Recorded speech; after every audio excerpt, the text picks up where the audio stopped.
welcome to another Hearthside chat. My name is Regis, streamer and YouTuber, and I'm here with Alec Dawson, game designer on the Hearthstone team, and we're here to talk about Scholomance Academy, and I know Alec has some really cool stuff to show us today.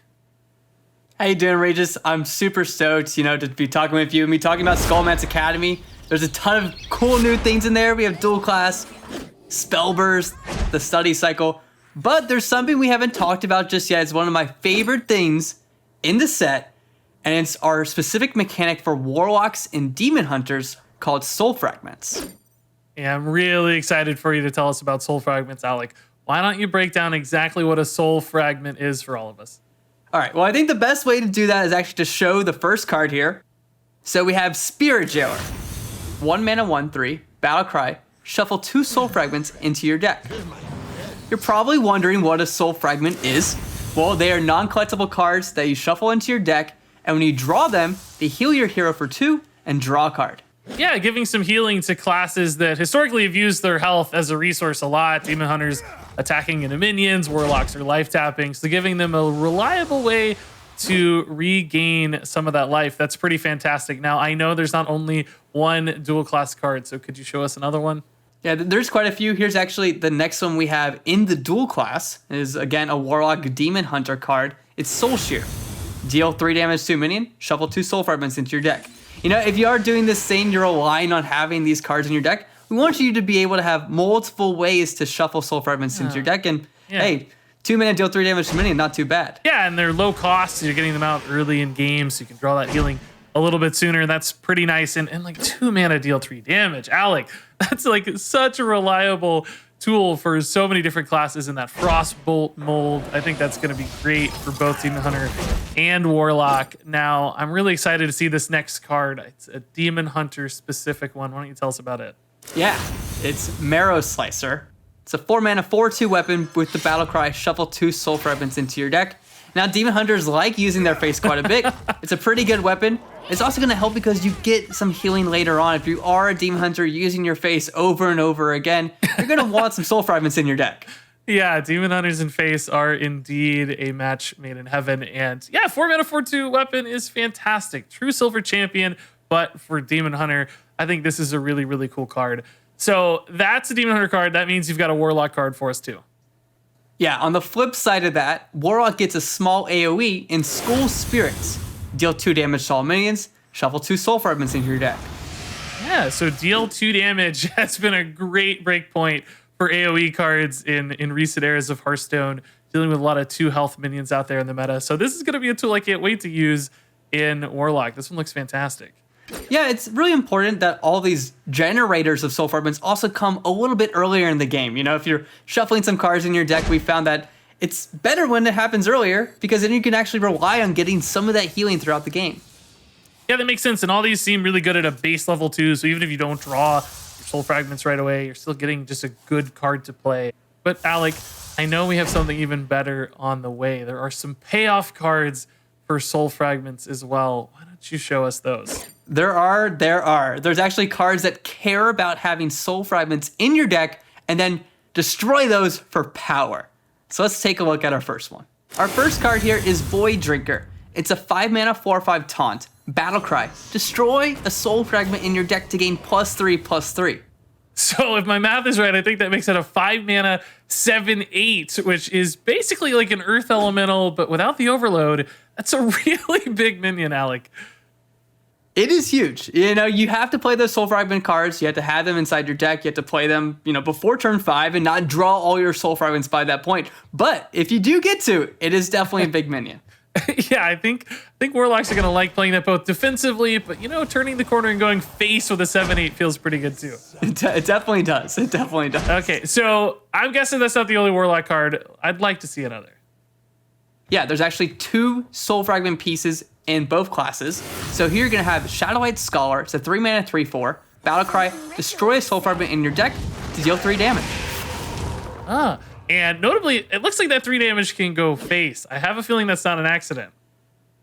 It's definitely not. Sometimes you might play this card in more of like a faster deck that wants to play this on 3, perhaps Zoo with some soul fragment cards in it. Or later on in the game, you just might need some reach, right? And 3 mana 3/4 that gets to deal 3 to face is pretty good. 3 over the top. And listen, I'm sold anytime there's a 3 mana 3/4. That's my go-to stat line in Hearthstone. It always feels good to play, and I can see this in both Zoo and Control style decks. These both seem like really good payoffs simply for shuffling in some Soul Fragments. That's awesome. Yeah, definitely. And on the flip side, there's also Demon Hunter cards that do care about having Soul Fragments in your deck as well. There's gonna be 2 over there. First up, we have Soul Shard Lapidary. Battlecry, destroy a Soul Fragment in your deck to gain +5 attack this turn. +5 attack. We know Demon Hunters love having a lot of attack. Plus a 5/5 body attached to it. That seems pretty cool.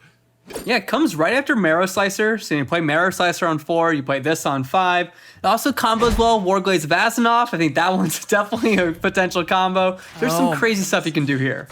Yeah, 8 attack with Warglaze is crazy. 9 attack with Marrow Slicer on curve is a natural follow-up. That's a lot of damage for Demon Hunter to push out. This card looks pretty nuts. Now you've got me excited about the next card. Yeah, the next one is a little bit of a different direction, you know? Soul Shard Lapidary, Demon Hunter's hitting face, they like to do that all the time. This one's gonna fit more into your control style Demon Hunter. It's Shard Shatter Mystic. Battlecry, destroy a Soul Fragment in your deck to deal 3 damage to all other minions. Yeah, so we're moving over to an AoE instead of all about that aggression and face pressure. And you teased control style Demon Hunter. That's something I've been trying to make work. I'm really excited to see it move into that slower direction, and it feels like a card like this could support that really well. Yeah, definitely. And it's a really strong AoE. You don't always even play it on 3. Sometimes you hold on to it, but you can't hold on too long because then you might actually draw your Soul Fragment. Yeah, you don't want to run out of Soul Fragments before playing this. It seems like it could backfire big time, but I like that drama. That adds some suspense to the game. That should be really fun. Now that we've seen all of the Soul Fragment cards, I'd just like to ask you some questions about design insights and particularly how you think these are going to make their way into the Hearthstone meta and make an impact on the game. Yeah, so one thing we like to view these as is a package. We think they're quite versatile, actually. You know, the Soul Fragment cards, the generators, and the cards that get the payoff off of them. If you look at Demon Hunter, maybe it's a tempo-styled shell, and then you can slot these in, or maybe something more control to take advantage of Shard Shatter Mystic. And then on the other side, there's Warlock. My favorite deck for Soul Fragments is definitely Quest Warlock. You know, you really care about healing, you like getting extra card draw triggers there. It's really important, and I think that's a great fit for it. Yeah, Quest Warlock, I'm seeing it coming together. You like drawing cards, you're getting Soul Fragments. Pretty nice. You also said control Demon Hunter, something I've been looking forward to. I bet it's really aggressive tempo Demon Hunter. I want to slow things down, see how Demon Hunter can play a little bit slower. Now, that said, do you envision anyone breaking up the package? Because for Demon Hunter in particular, I think they have one card that's more aggressively focused, dealing 5 damage extra, and they've got the AoE card that's a little bit slower, more control focused. Or do you think people pretty much have to run every Soul Fragment card? I think you get to a certain point in your deck building process where you're like, hey, I have all these generators in. I may as well include these strong payoff cards because they may come in handy. You know, your Demon Hunter might not always need to be having an AoE, but that situation may arise, right? Where Mystic comes in and actually is like, wow, this is a really good card for me. And at the same time, like, the generators by themselves, I don't think you'd always just run generators. You know, there's small healing there. It could be good later on, but you get a lot of the power from those payoff cards. Yeah, that makes sense. If you've got good cards that already fit into your game plan, like, just run the good cards. Good cards are good. Good cards get played. That said, that was a resource to manage back then. I think it's really cool how this is introducing another resource into Hearthstone today.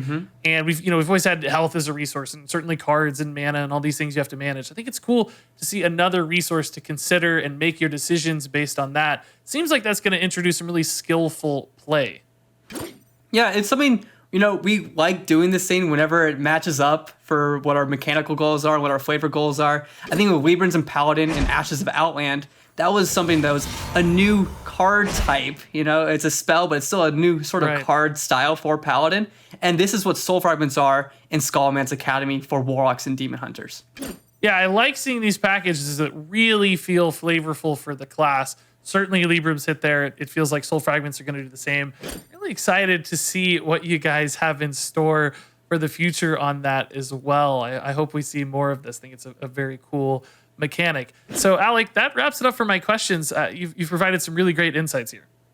Yeah, Regis, I actually have one more thing, though. there's actually another soul fragment card that we still haven't talked about.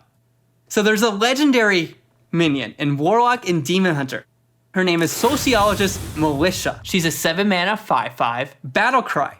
For each soul fragment in your deck, summon a 3/3 soul with Rush. Are you kidding me?